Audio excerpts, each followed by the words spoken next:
how $330 million BTC hacker may have doubled down on Monero derivatives. Monero rose by 45% after a flurry of spot buys, but open interest increased by 107%. There's something that stands out about Monday's suspicious transfer of more than 3,520 BTC, $330.7 million, to privacy coin Monero XMR. A conversion that blockchain sleuth ZachXBT said was probably linked to a hack, coordinated activity in the derivatives market. Monero, which obscures the sender's and recipient's addresses to provide an untraceable currency, has limited liquidity on exchanges, which makes it harder for users to transact without affecting the market and exposes them to slippage, the chance of the price changing for the worse before the deal is finalized. The decision to go through an illiquid cryptocurrency is unusual.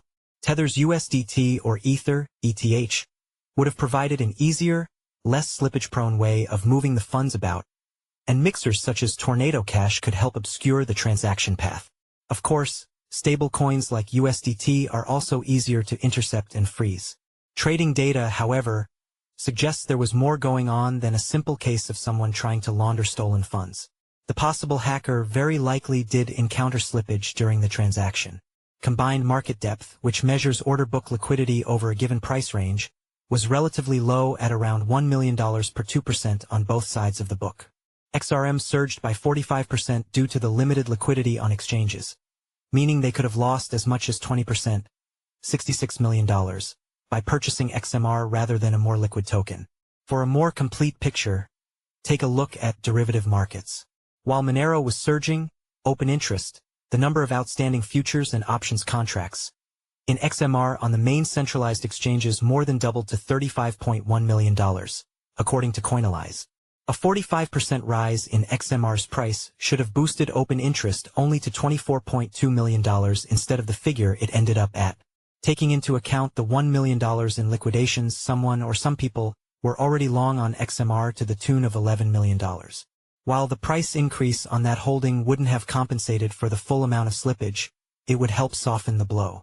Moreover, the figure doesn't take into account any positions that might have existed in decentralized exchanges, and let's not forget the funds were probably stolen in the first place, so the assumed perpetrators are still a couple of $1 million ahead.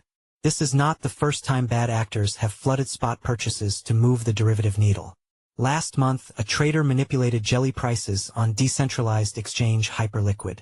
They bought jelly on illiquid exchanges, tricking the pricing oracle to feed an inaccurate price to Hyperliquid and thus generating profit for holders of long positions.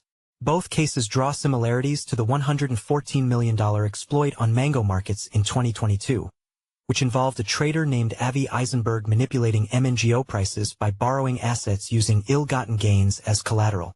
Eisenberg was found guilty by a jury in 2024 and faces 20 years in prison. Oliver Knight is the co-leader of CoinDesk Data Tokens and Data Team. Before joining CoinDesk in 2022, Oliver spent 3 years as the chief reporter at CoinRivet.